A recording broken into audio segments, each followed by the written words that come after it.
we are again. Here we are again. Another Mountain Readiness Monday. Who do we have in the house? StreamYard. Oh, wait. No, they're just trying to get me to promo stuff for them. Never mind. Hey, FIB Preparedness. What's up, man? And, of course, K-Love, Sandra, Teresa, all you awesome people. It's been a bit. Remember, y'all, like, share, subscribe. If you got your little eyeball up there in the corner, give us some love. Spread the love around. We need all the help that we can get. Welcome tonight, guys. I am a little bit unprepared. I'm a little tired. Been burning brush all day long, and I'm getting old. I realize I'm starting to get old. So, but I'm excited tonight. We haven't hung out with our guest for a bit, and of course, I saw him last fall for Fallout. But that just means take a real quick picture, and then that's it. There's really no chit-chat when I'm doing events. I'm nonstop running around. What all do we have going on tonight, guys? Howdy, hi all from Connecticut. Right on, Chip. What's going on? Ken Burke. How are things? They're wonderful. They're wonderful, other than smoke inhalation, because I have been breathing smoke all day long. What do we got? Mountain Readiness is coming up this May. Remember, tickets are on sale until December the 31st. The birth of Mr. T. That is the day of T right there, December the 31st, when I came into this world 47, almost 48 years ago. So get those discounted tickets while you can. Thanks for that like. I see a thumbs up over there from Facebook land. Janet Carson, how are you? Long time no see. Exactly. It's been a bit. Mountain Readiness West is live. If you want to go to a really awesome venue, this is going to be it. We've teamed up with Joe Dolio with Tactical Wisdom. We're going to be up in Swan Lake, Montana, for, I believe it is 24th, 25th, and 26th. Yes. That is 1 hour from Glacier National Park, guys. So you make a vacation of it. Family vacation. That's supposed to be the place to go if you're going to go. Make sure to check it out. Remember, October 2026, we have the Sovereign Health Summit. Sovereign Health Summit, guys, this is going to be all these top leading voices in circadian and alternative health. Barbara O'Neill, Dr. Tenpenny, Dr. Lee Merritt, Jonathan Otto. We've got our good friend Pat Militich, Doc Will Spencer. The list goes on and on and on and on. And of course, my good friend and partner, Mr. Billy Bond with Permapastures Farm. He will be there as well, but he'll probably be in the same boat as me, cleaning toilets and emptying the trash, because that's what we do. But what else do we have? I want to give a shout out and kind of a testimonial. It's not something that I do that much. And look, we have affiliates at Mountain Readiness. Why not? We have our community partners. And if you are on our list of vendors or a list of affiliates or partners, it's because we have worked together, and it's because you have a product that is good, that actually works, that I've actually tested. And try it out for myself. So we don't just throw anything up there. Harvest Right, we're an affiliate for them. We have Harvest Right freeze dryers, not one, but two of those things. And we stand by them. Redmond Salt, we use Redmond Salt. Of course, Cell Saviors, Soil Saviors. If you're into that kind of stuff, I use it every day. There's that good old fulvic humic acid, all that stuff that you need to stay healthy. Scan that code if you want to get a discount. We are, that there takes you right over there for our discount. I believe it's 10% off, but the last time I did a live stream, I had Jeff Adams with Mychronic Silver that was on here. And of course they killed the feed right here. There's a discount. Just leave that up if you would, Russ. And a big thanks to the Russ of Oz back there behind the curtain, always pushing buttons and clicking stuff. But look, guys, oh, there's my buddy, Mr. Byron. Byron Russell is in the house, and just did a drone class with Byron.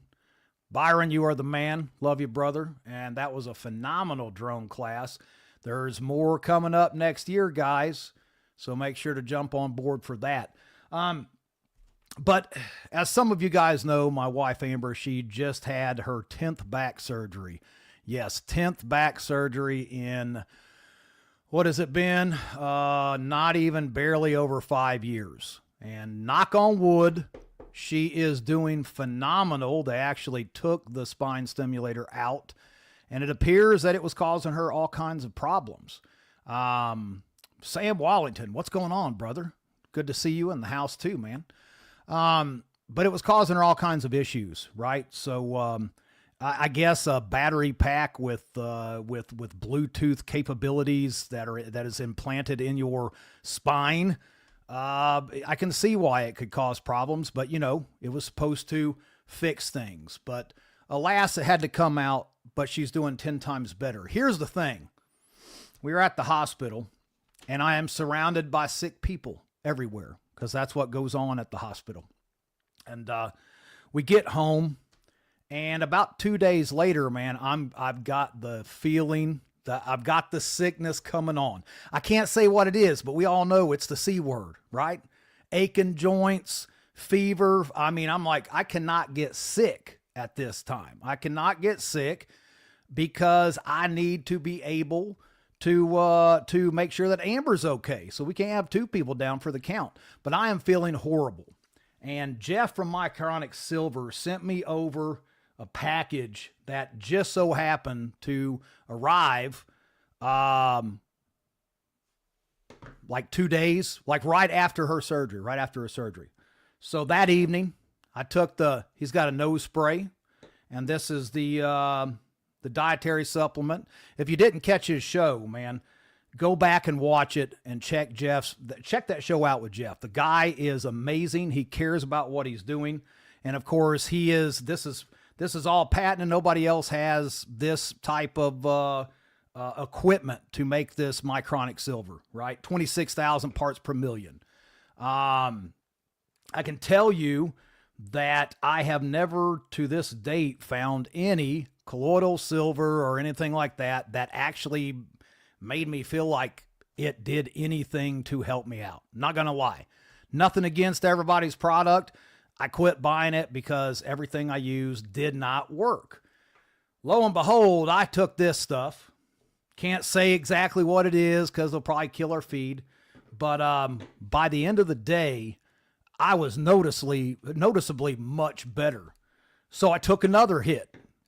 And by the next morning, I was almost 100%. So I took another hit.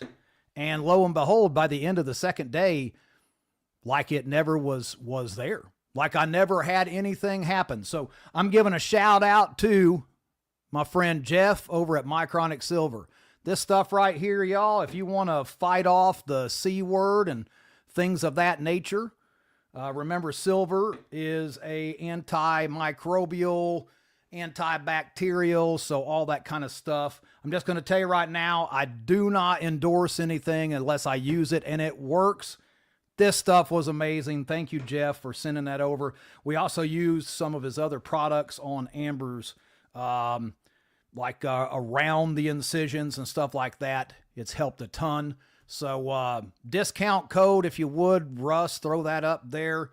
Guys, if you're interested, I'm not even lying. If you're trying to knock that sickness out, this is where it's at. This is where it's at right here. So the discount code is my name, Robert Toombs. Use that, get 10% off. I kid you not, I couldn't believe how good this is. But let's get on to the show.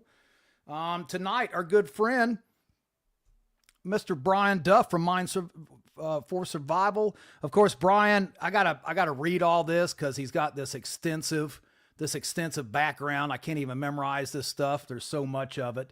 But of course, Brian, the author of the book, Mind for Survival. That's right. I've got my copy and have read this. It's awesome. As well as 3rd Ranger Battalion, Army. He did contracting, special security, special operations. Guy's seen it, done it. He's got the t-shirt, you name it. Let's just go ahead and bring him out and get started on this. My good friend, Mr. Brian Duff. What's going on, man? That was a good intro, dude. You have the gift for gab there. Nah, man, not even close. Not even close. I appreciate it, though. I take it because you You are the true master of chit chat. And I'm going to tell you, and you got the voice. I can't stand it. You, Billy Bond, you guys have that DJ voice, we're like, go ahead, just say it. Be like, Sunday, Sunday, Sunday. I mean, No, man, I wanted to buy some silver for you. It stops communism. That's true. That's true. I tell you what, man, I'm not even lying. I'm not even making it up. This stuff, it blew my mind because I still have yet to this date to ever use anything that actually worked when it came to the silver stuff. That there within 24 hours, nothing. And you can ask Amber. I am a complete baby when I get sick. Oh, dude, I'm so terrible when I'm sick. Dude, too. I do not get sick, but when I do, it is the end of the world. I kid you not. I'm down for days. It's like a hangover at this point in life. Like you're down for days. When I get sick, and I'm always the last one, everyone will be sick. The entire world will be sick. And then it's my turn. And then I suffer forever. This here, man, I took that and right as rain, I was golden. So nice. I'm sold. What have you been up to, man? It's been a while. I didn't get to talk to you much at Fallout, of course. Yeah, you're busy, man. You're running around putting up tents, taking tents down, cleaning bathrooms, all the stuff you got going on there. Yep, sword fighting, all the Ren Fairies and stuff. Oh, that's right. They had the Ren Fair. I really like that pirate ship trailer they had there, man. That was pretty cool. That was pretty good. Yeah, if you missed it out, man, on Fallout, it was awesome. We had the Ren Fair going on at the same time, and there was people sword fighting. Did you see Alan Kay was back there over there with Kyle Gahagan Customs? And they were all back there sword fighting with some dude over there from the Ren Fair who was a fencing swordsman. It was epic. Like Alan Kay, season 1 winner of Alone, sword fighting with Kyle and that big gorilla. I'm glad you specified it's Ren Fair. Yes. Yeah. Specified. What we got in the comments? Man, Mike and Melissa. Oh, Mike Mitchler. What's going on? I ain't seen you in a while, Mike. And I just seen Mike just got him a spot. So we'll be seeing Mike there at Mountain Readiness in May. What about Montana, Mike? Because Brian's going. Brian's going to Montana. Like, everybody driving this year, man. It is. Burn up the highway. And then Russ, he's going. He's got a brand new truck to cruise down there. So just saw that. Nice old Dodge 3500. The only difference between my Dodge and Russ's Dodge is his runs. That's the only difference. Put some of that silver on your truck, man. It might fix it up. Spray it right down the intake. Yeah.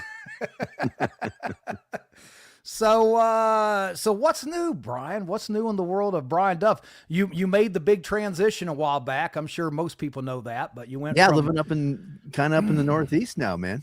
I love it. It was I'm not a heat person. I don't like the heat, man. It was -2 the other morning. I was like, yeah, that's nice.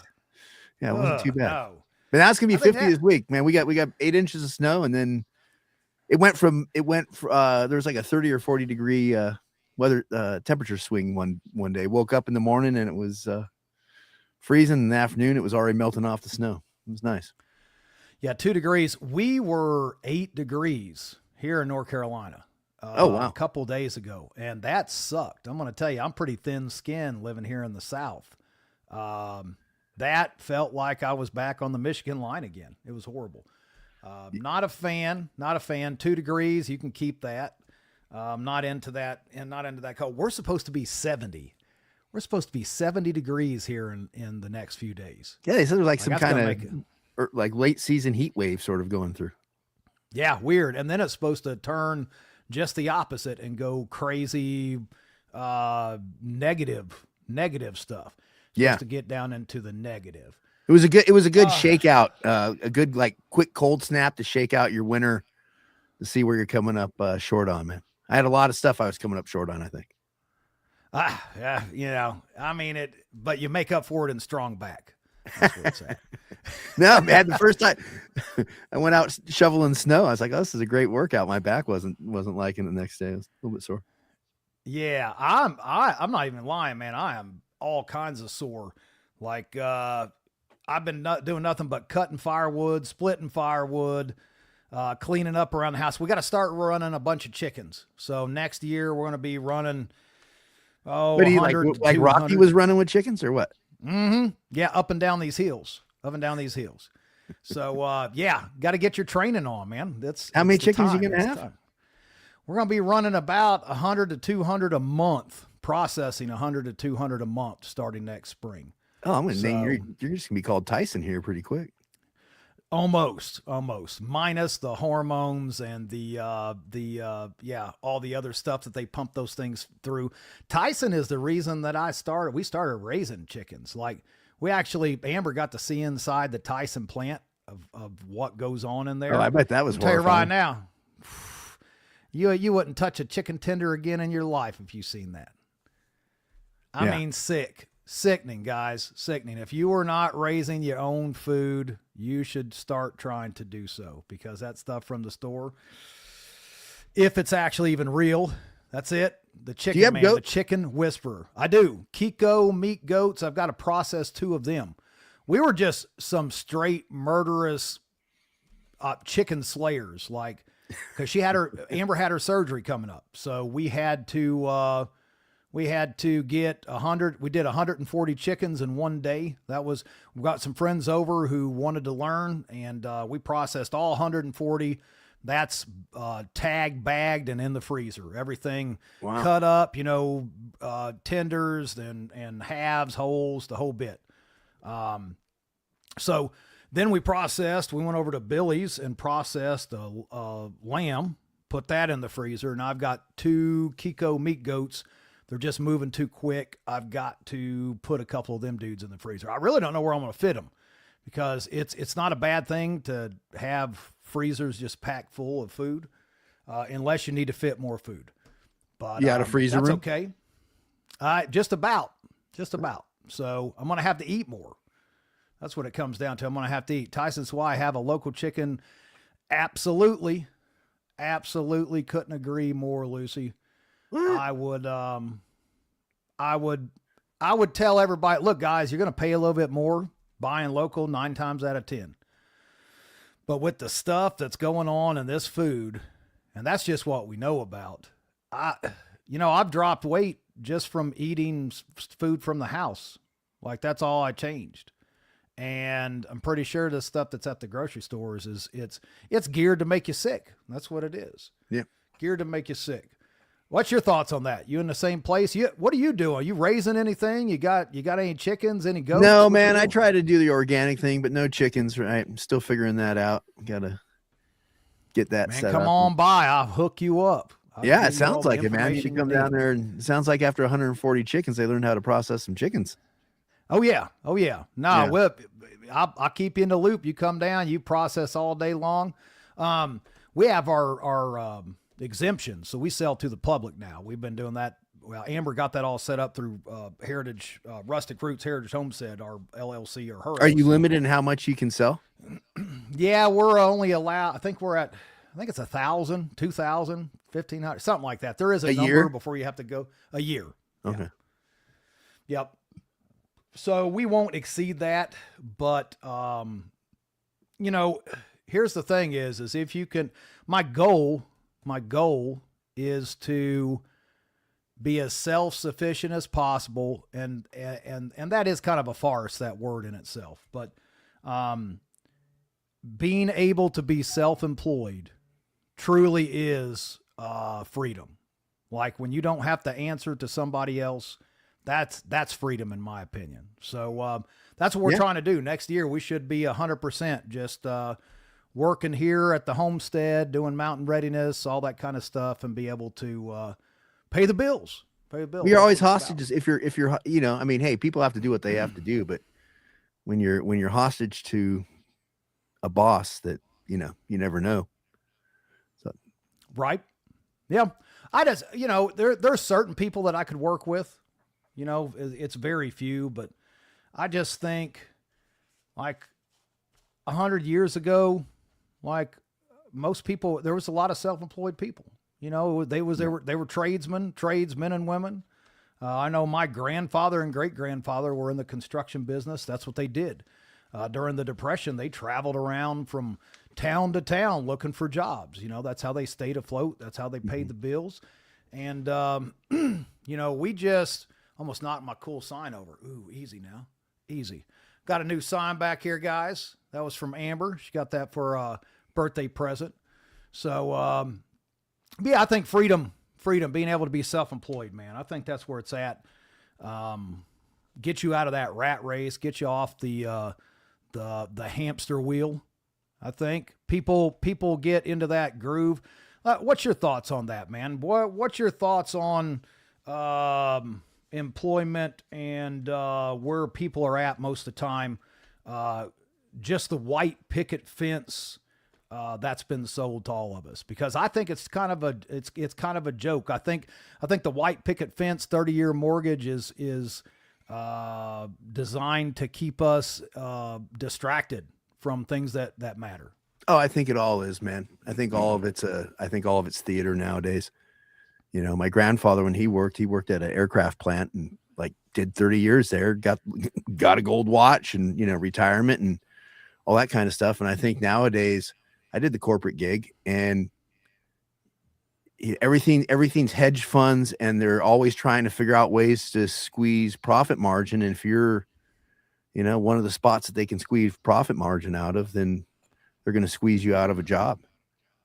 It's kind of typical thing, especially if you go through an acquisition or something like that. So it's just, there's some companies out there are good, but you run into a lot of them where you really, you're kind of stuck because I don't know. I don't think a lot of them have a good value system anymore. And so you're kind of stuck marching to their beat. And the minute you say something or do something or whatever, it's real easy to fire. I think what dawned on me one day was thinking about it was the term that we use, human resources, right? It used to be like the personnel office, right? Like you were a person, started with person. Now what is it? You're a resource, man.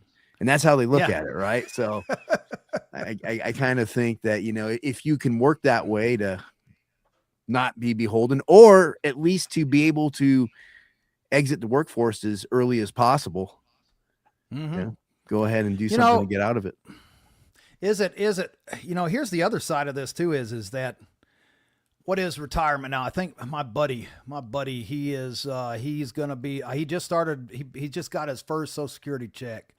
And he is 60. I want to say he's 62. Is that retirement now? 62 when you can start? It might be for some. It might be going up there. Pool.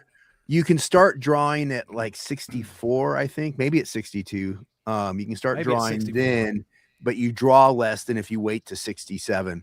And then I know 67. They talked about pushing it up to 70 or something like that. Yeah. And that's not by chance, right? It's not by chance. The best years of your life is spent making money for other people. That's what it is. Because, to get into a tax bracket to where you can itemize and you can actually put a lot of that money to your own use, taxation, the taxes that I was in the big corporate job, and the taxes I paid, I might as well have just worked a regular old 9 to 5 at, the home improvement store, to be completely honest. The taxes I paid were insane. And so, but I spent all those hours working and working and working to chase that dollar, make all that money. And it got me nowhere further because I could just give it all back to the man. Yeah. Well, you need that. That's why the tax code's written, right? Tax code's written to be able to give people who can afford it the ability to get out of paying taxes. When I worked overseas, I spent a lot of time overseas. And I think the last year I was overseas, I made about 210 grand. I paid $75,000 or $77,000 in income taxes that year.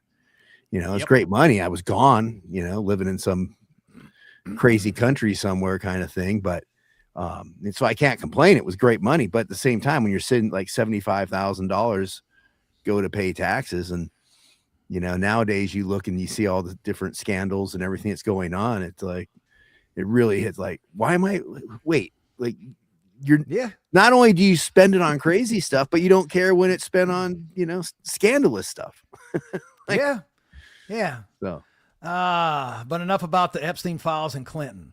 Never saw that one coming. I don't know about you. Yeah. When you talk about scandals, yeah, I never saw that. I seen all these like, oh my gosh, look at this. Here's another picture of Clinton. I'm like, yeah. You don't say. You don't say. Well, we got some. What we got in comments here? So we got the same birthday. Man, that's an awesome birthday. Well, yeah, 65, a few years back, Ken, but still an awesome birthday. Gotta say. Look at there. K Love says Brian is awesome. You got some love in the house, Brian. Nice. And Brian is awesome. Let's see. Let's go down the line with a few of these here. It was an honor meeting him and picking his brain at Mountain Readiness. Right on, thank you, Pete. And come back next May. You can pick it again. Because in case you guys didn't know, Brian is going to be in May. He's going to be there. And he's also going to be there in Montana. And then you're coming to hang out there at the Sovereign Health Summit too, aren't you? Yes, sir. Yeah. Yeah, you already bought your spot. You already got your spot ready to rock. What we got here? Look at Duff's studio setup. I know. Like that? See, you can't. Yeah, I just been working on that, man. Thank you. That thing looks great. It does. It does. Got all kinds of cool accent mood lighting in the back. Like that? Yeah. I do. I just keep getting one-upped by everybody. Get on this show. Everybody's got these professional podcast rooms and stuff. Man. Who else we got here? Flying too close to the sun. Talking about self. That's true. That's true. They'll probably delete this show again. They'll delete this one here like they did the last time. But, you know, whoever, whatever, legit American badass with a great podcast. Mr. Duff is the best. Sir. Another one that no truer words have been spoken. And K-Love, what about the turkeys? I haven't ate any of them yet. Not yet. I love my turkeys. I'm not going to lie. Turkeys are my friends. And I don't know what it is about turkeys that I like. They're weird little animals. Have you ever raised turkeys, Brian? No, man. I've never raised a turkey. I haven't raised much other than like raised a dog. No turkeys? A dog and a cat, man. I grew up in the city, dude. That's true. That's true. Yeah. That's true. Yeah. Turkeys they're like dogs, only way dumber in some aspects. And hopefully you don't eat them. I mean, hopefully you don't eat the dog, though. Well, I mean, sometimes that would be a shocker of a Thanksgiving dinner to walk into. I'll tell you, little fluffy collar. You know, you forgot to take off when you threw them in the oven. Oh, that's right. And Russ just told me that Patrick 7. That's his new name right there. I always get that messed up because they banned him, and that's what happened. So, hey guys, if you have any questions for Brian, make sure to hit him up. Hashtag Mine for Survival. Mine for Survival. I got my whole list right here. So let's see. I've got a bunch of questions here. I've been trying to write questions down, you know, so I can stay a little bit more on track, but it doesn't happen all the time. I was gonna say, how's that working out for you? It sucks. Then I have to look down and actually try to figure out what I wrote. That's the toughest part, is reading my own writing. What are you saying? Your chickens write better than you? Yes. Chicken scratch is a thing. So, here's a good one. In your experience mentally, first, when people start to fail, what happens mentally first when people start to fail in a crisis? Like, what happens there? What's going on in the mind? Well, it depends on, why they're failing, right? If they're failing because of something in their mind, you know, when you're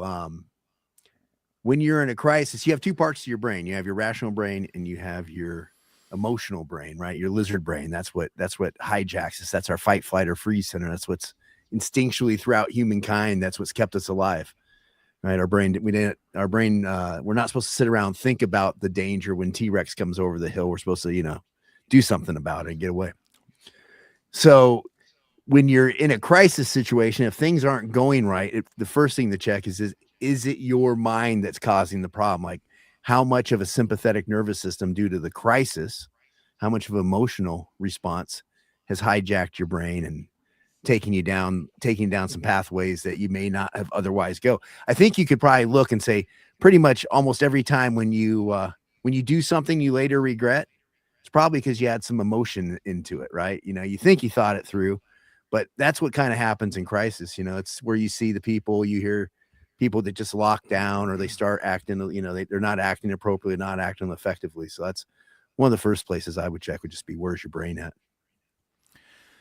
Anything like that happen to you overseas? I mean, do you have anything that you can give us of high stress situations of where different reactions from your point of I think by the time I got overseas, I'd been through so much different stuff that like, it wasn't, you know, the first time you hear a mortar fall out of the sky and blow something up, it's like, oh, that's what that's like. It doesn't sound like, it sounds different on the John Wayne movie, you know, but once you realize it, you're like, okay. I think the big one was when I started paramedic school, man.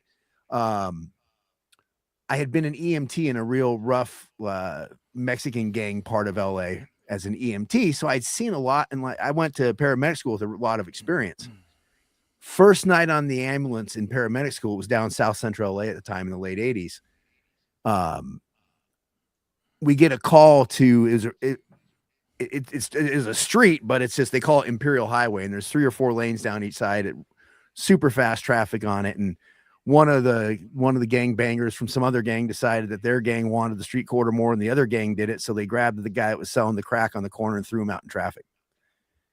He got run over by a couple of cars. And when we get up and we pull up on the ambulance, since I'm a trainee, I'm riding in the back, open the door. And I look at the guy as soon as I get out of the ambulance, and it might be a little gross. I know I've said this at Mountain Readiness, a couple of people flinched, but his head was the wrong way. His head was facing like the way it shouldn't be facing, right? Right. The other. And I remember I'm sitting there, like he's laying on his back and his head's looking up this way. And I'm like, and I just like, I froze. I went to what they call the black. If you think about, it wasn't Cooper's colors, but Cooper came out with Cooper's colors, your level of, you know, awareness when you're out going about stuff, where you have white, where you're not into the fight. You're just kind of la, nothing's going on. Yellow, where you're kind of aware of what's going on. Orange, you see a possible threat, so you start keying in. Red is, that's a threat, I'm dealing with it. And then black, which Jeff Cooper wasn't a fan of, but that the Marines put in, and later, and I think it's appropriate, is you get in the black where you're just so emotionally overwhelmed, you shut down. And that's what I looked at this guy. And even though I'd been on all kinds of traumas, I think being the guy that has the responsibility of telling what everybody to do rather than being the EMT being told what to do, just added a whole different layer to it. And I just sat there and kind of like a typewriter is going back and forth. And I was stuck in the OODA loop where nothing was getting done. And so, but after that, got used to it. And so, you know, everything ended up working out well. I became a paramedic and all that. But it's one of those things where you can, ahead of time, as you're going about your day and you're thinking, sometimes a lot of us think about problems. Hey, how can I solve this? Well, you know, we problem solve things and different scenarios. Is visualize yourself getting vapor locked, going into the black, and being totally unproductive in a situation, right? In some sort of crisis, some sort of emergency, and then visualize pulling yourself out of it. Because that way, when it happens, you're going to be more likely to be recognized that you're in the middle of that, whatever's going on, and you're able to head it off. Maybe it still happens, but rather than being stuck in it for 10 seconds, you're only stuck in for 5 seconds. Because like, oh, hey, I'm locked up right now. Let me pull myself out of this. Now, have you had the chance to actually try that? Oh yeah, a lot, man. And it worked for you. Yeah. You know, I guess that would be part of that mental preparedness, right? You're already experiencing, you're already talking yourself through it before it happens. I mean, that's where you're going with it, right? Well, it's part of the OODA loop, right? So one of the things we do is when we observe the world and we bring in all the information from the world that we get, that's the observe phase of the OODA loop. The next phase is orient. So that's when we take all of our life experiences and we throw it onto that, whatever that information is, and we interpret it, or we try to make a decision about what's happening with that information. So if you've visualized yourself getting stuck because you're overwhelmed by a situation, that's now part of your lived experience. And when you get into that, the more you've done that, the sooner you'll go, oh, hey, I'm stuck. Let me pull myself out of it. Nice. So, and that, does it work? Does it get you out like perfect? Sometimes no, but like if you can take your level of being stuck from 100% down to 70%, it's progress. Yep. I was firefighter for almost 5 years back when we lived in Indiana. And so we did a lot of the roadways around the town where we worked. We did a lot of mutual assistance also for other towns. And so a lot of fires, but a whole lot of accidents, and usually a whole lot of high-speed accidents, because you get a nice big old straight stretch and a cornfield on both sides, and everybody, next thing you know, is doing 90 mile an hour.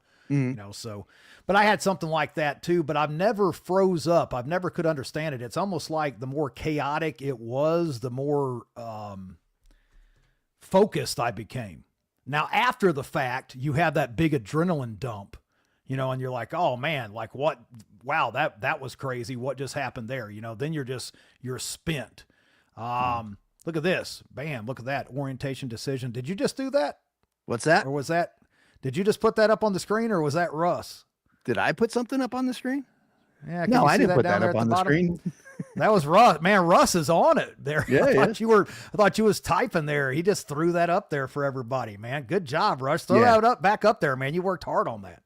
Throw that back up there so everybody. Yeah, that's so everybody can read so it. that was the creation of Colonel John Boyd. He was an Air Force colonel, and he came up with this. It was meant as a way for fighter pilots to think faster in combat, because fighter pilot, because they're moving so fast that the person who could make decisions faster than the others, or accurate decisions, stood a much greater chance of winning the engagement. So it's observe. That's what we do when we intake in the information of the world, and then we orient to, hey, what's this information mean to me?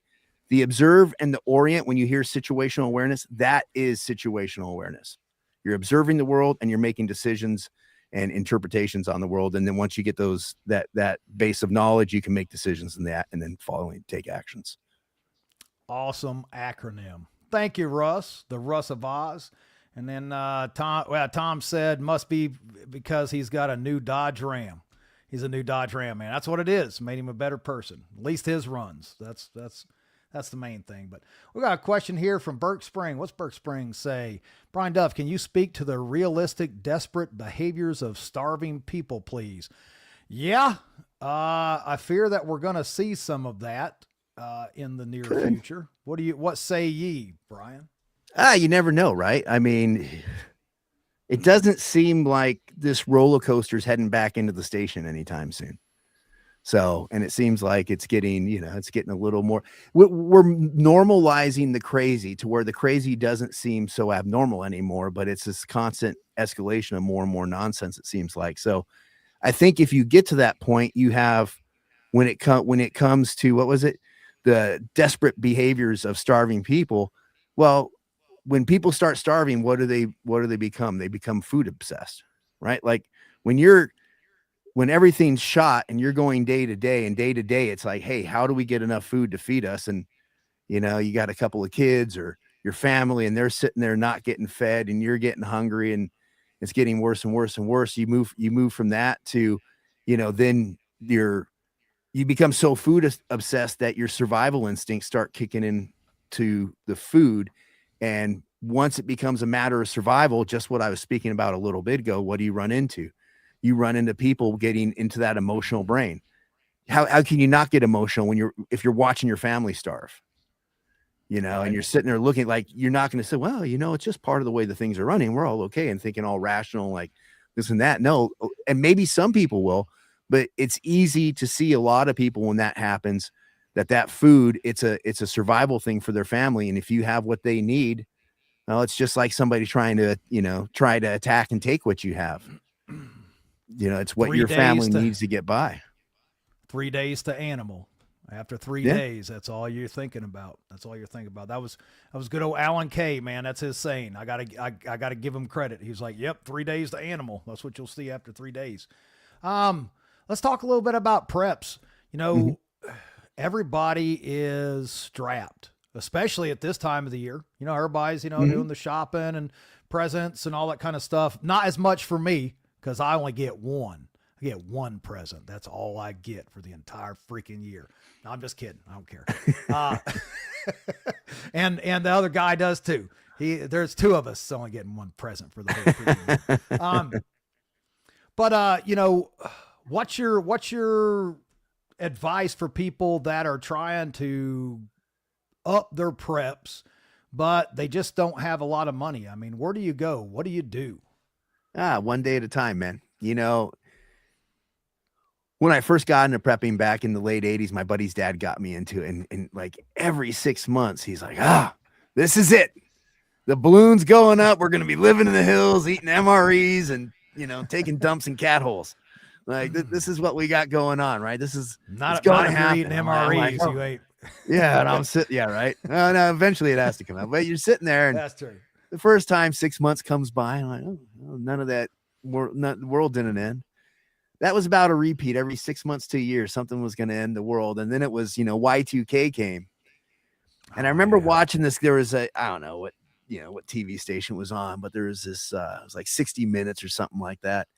And it showed some guy in Arkansas, and he went and put like these 1,000-gallon propane tanks in, like a field of them. Like he had like 5 or 6 of these things, just monster propane. They were probably maybe 10,000 gallons. This guy had enough propane where he's like, I'll never need propane again. I remember he put it in, and then on New Year's Eve, I guess that's your birthday, right? Oh yeah. 31st, man. 10:36 p.m. Yeah. So on your birthday, I remember sitting there going, all right, we're clicking down to Y2K, and then Y2K came and all the lights were on and everything was on. I'm like, all right, that's the last time I get worked up too much about this stuff. So people keep predicting that the bottom's going to fall out, and they've been predicting it for a long time. And so far it hasn't. Does that mean at some point in time it's not going to? Sure. It's the way human history works, right? And everything, like at some point, everything's going to happen. But I think erring on the side of it hasn't happened, that means you have time to get prepped. So don't worry about not being there. If you keep doing something productive and try to do something new every week or once a month, whatever your schedule allows, but make some progress. When you get a year down the road or 2 years down the road, you're going to look back and like, wow, I've done a lot of stuff. Is it going to be perfect? No. Part of the problem with preppers is we look for the worst to happen. We're never going to be satisfied, right? Like maybe if you were in some, Elon Musk, bunker 500 feet under the, surface in Wyoming with years worth of food and, indoor lap pool or something like that, you might be okay. But for most of us, we're never going to I'm not good enough. I need more food. I need more of this. I need more of that. It's just the way it is. So at some point, step back and say, you know what? I've done pretty good. Make sure you credit yourself and you give yourself like a little pat on the back once in a while that you are doing good, and you'll get there. It just takes time. None of us that have been doing it for a while. I mean, there was a time when I was happy that I had like I had a backpack with some stuff ready to go. And like, that was it. Like, all right, like I can run up to the mountains for a day and I'd be okay. I'd run out of power bars because I have zero will to control myself when it comes to anything that resembles a candy bar. I'd eat all that the first day. Yeah, no, you're right. I would do the same thing. Candy bars and chips, man. Potato chips. That's my downfall, man. It ain't one Dorito. I can tell you that right now. It ain't one Dorito. It's a whole bag. So I just saw, where did that go? I had where did all my? Oh, there they are. They're down here. So Patrick, Y2K was what got me prepping. I was a teenager and started stacking cans and supplies in my closet. My school would drive. How old were you in 2000, Patrick? You couldn't have been that old. Yes, Y2K. I don't know, man. Y2K for me was kind of a joke. I don't know if he's still on there. Sam, are you still on the feed here? If you are, jump in and say, hey, we had a party. And Sam, my buddy Sam that was in the feed earlier, he was at this party. And I've got to tell you, it was pretty sad. Of course, as soon as midnight hit, we turned the main breaker off to the house, with everybody in it, just because you had to kill the power to the house during, Y2K. But, the worst part about Y2K for me was, one, it was my birthday, and two, we accidentally, and this is probably going to get me, well, she's grown now. It doesn't matter. She's grown. But I will 14. Yeah, that makes sense. All right, that makes about sense. Time flies. Yeah, there he is. He said, yeah, I remember that.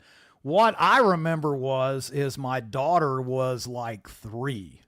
And of course now she's 27. I don't know. Or let's see, how old would she have been? No, she was 6, 5, 6, something like that. And we had, the punch bowl, the punch with all the fruit in it and stuff. So we had these cups laying all over the house, drinking, and the cups had the fruit in it, and we set them down all over the place. And the next thing I know, I turn around and my little young daughter is there stumbling and falling around on the floor. And I'm like, what is going on with my daughter? I go over there and she is just, she's been walking around eating the fruit out of the cups all over the house. Like that kid was, my daughter is how she is because of me. It's my fault. It's my fault for doing it. That's what I remember, is trying to sober my young daughter up. That's what I remember about Y2K. So, what a time. What else we got here?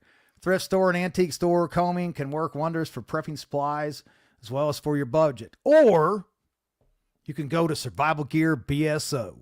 Look at that. Because he's got awesome deals on everything. Isn't that right, Brian? Right. So Survival Gear BSO, Brian Loftus, 2 Brians, 2 Brians in the house. So I agree. So what was your first prep? You said you had candy bars up in there. Oh man, so I think my first prep was putting like some sort of bug out bag, some sort of backpack together, and having some food in it, that kind of thing, being able to go, okay, because I can get my little car and take off. And in LA where I lived, you're kind of up near the mountains, so it wouldn't be hard to head up into the mountains when I was growing up. So that was kind of the plan. Right. But wasn't much of a plan. I wouldn't have gotten by for very long, but a couple days. Well, couple days. Back then too, there wasn't books. You could go to gun stores or not even gun stores. You go to gun shows and get some books, but you really didn't even know what books to get, right? And so, like my prepping education came from the Boy Scouts and from watching like what was the don't say Doomsday Preppers. Don't say Doomsday. No, that was before Doomsday Preppers, man. No, what's the movie where they attack the town? They parachute into the town in Colorado. Oh, Red Dawn. Yeah, Red Dawn. I couldn't think of the name of it. Yeah, that was like, all right, I got to get ready for this. That was because it was the Russians, right? Everybody was worried about the Russians and stuff. So Red Dawn seemed a pretty reasonable thing to prep for. What do you think about the remake Red Dawn? Have you seen the remake? Oh, that was terrible, man. That was terrible. Did you? I thought I was on the fence. I think there's a couple good. It was decent. There was a few parts that I was kind of let down with, but I don't know. Let me see here. Let me hide that there. Yeah, and that's a really good deal. Just got 2 complete military sleep systems at Goodwill for $30. Wow, they didn't know what they had there. That's for sure. No, that's a score. That's a score. So absolutely. Has anybody used a shoulder holster, Sandra? I don't know. What's your thing of shoulder holsters? I kind of like them. You don't like them?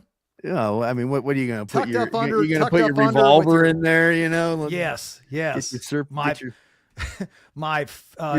dirty and Harry on. Walk through the store, flagging everybody with your Smith and Wesson 500 Magnum stub nose. Having your barrel pointing at everybody who walks behind you there. Sticking out the back. That would be awesome. I mean, I thought they were cool when they were on the old detective shows back in the 70s, but then I think people figured out that they're not that great.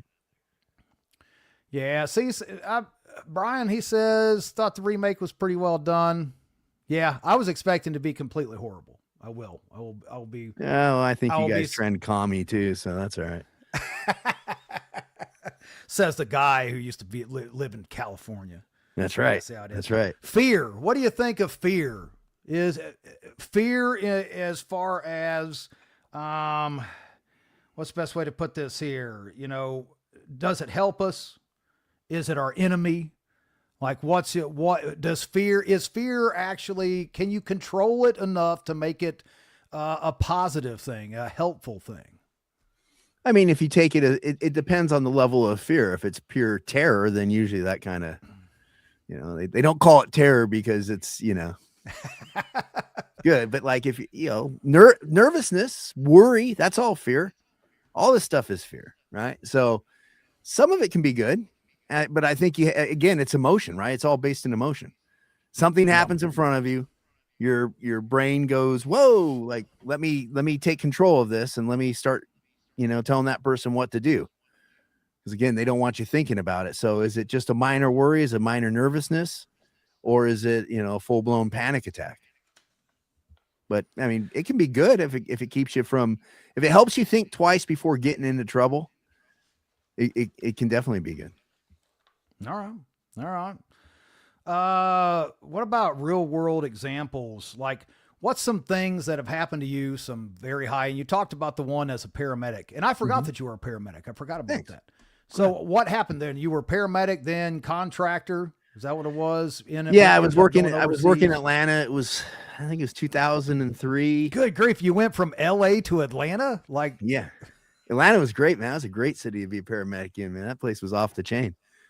It was great. And people appreciated that. Like LA, you didn't get a lot of thank yous after you treat somebody. Atlanta, people were appreciative of you.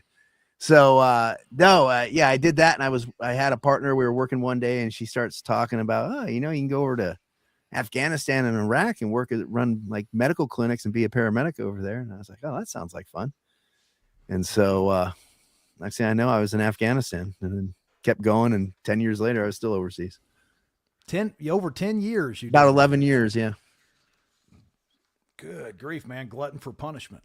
Yeah. You get into the routine and that becomes like the thing, right? Yeah. Brian, are you going to make it to Troy's Gate this coming May? Are you going to curtain off? Is it May? Yeah, we'll see. May, it'd be Monday. It'd be the Monday after. The Monday directly after. So first, second, third is Mountain Readiness, and then the fourth is Troy's Gate. You of all people should go over to that thing right there. I mean, with everything you've done overseas, all the stuff, working in LA, Atlanta. I mean, this is right up your alley. Oh yeah, go get some more adrenaline. Oh, that's what I need. I'm trying to hide from the adrenaline for years. remember the movie Point Blank, Point Break. Yeah. Everybody's adrenaline junkies. That's why they do it. Yeah, why not? Yeah, eventually you're like, this adrenaline stuff. I'm so tired of this adrenaline stuff. Let's see. I have no idea to react to a chaotic situation. Troy's Gate. Yes. Y'all, I'm gonna tell you, and I'm telling this to Brian too, and all you people, ditch doc out here. Let's see here, Troy's Gate ? Let's just play one, man. Let's just play one. Hey Russ, go ahead and throw that one up of our good friend Shane. Throw that up there so people can see what Troy's Gate is. I've got a. Hey, can you help me? No, buddy, it's okay. It's okay. I don't wish anybody harm. I can't get the car started. Can you help me get the car started? Can you just stand by for a second and just tell me what's happening, brother? What's happening? Hey. Look, I know, but you're a little erratic right now, my man. So I need you to chill out. Let's talk. Look, I'm a friend. I'm not an enemy, bud. Sure. I hear you. You hear all those police sirens? No, I had the radio on in the car, bro. I don't know what's going on. I gotta get out of here now. Stay with me and talk to me. I gotta get out of here now. All right, tell me what the problem is. I got you. I got you. You're the asshole that called the cops. No. I'm not a cop caller, buddy. You're help for me. Oh, Jesus Christ. Motherfucker. You fucking asshole. Fuck you. I don't care if you ain't got no gun. Our good friend Shane. Man, we always pick on Shane, but no, Ditch Doc. Yes, you can buy your tickets for spring. They've been live. They are live along with Mountain Readiness West in Montana is live along with, all that stuff. It's all live. You can buy your tickets. So there you go for Troy's Gate. What Shane was doing, he was in a, what was that? That was ambush. It was like an ambush scenario. So real firearms, real ammunition. You were dealing with real people and you were forced to do what you need to do, whether it be hide and pee yourself or, or shoot back. But at the end of the day, like, wouldn't that's where I would want to find my deficiencies. Like, I don't want to be peeing myself when it was for real. Would you? What do you think about that? What you just saw? Only right if there, it was Brian? really cold out, man. I was really cold, and then it's all right. Yeah, it's like Dumb and Dumber where they're on the moped together, just peeing on each other and stuff. Oh, that's right. No, man, all that training's good. Anytime you can put yourself into a stressful situation and stress yourself out, and like now that Shane went through that and he did everything he did, next time he does it, he'll do it better. Because it becomes easier, it becomes more normal, right? It's like, okay, I've done this. It's not, anything like that you haven't done. You kind of get used to stuff. So I think it's great. Conditioning your brain, training your brain to deal with stressful situations. And you could inoculation. You can get a dry fire book. There's a bunch of different ones out there or whatever. And or if you go to the range with that stuff, put a timer on you. If you're able to go out and shoot and put a timer on you, a timer adds stress to you. Right. So just figure out how you can ratchet it up, and even little incremental things that you can do to stress yourself out, prep you for when stuff really goes wrong. Let's see, Patrick, I'll try to get the other side of that, but I don't think they actually show that recording because it's from the actor side on that one, because it is a ambush, so they don't want you to see how it all goes. But yes, Troy's Gate, if you want some crazy training. Tom, have you been over to Troy's Gate, Mr. Tom Bryce? I don't think you have. That's probably, you need to throw that on your books. But training that's going on, we have training.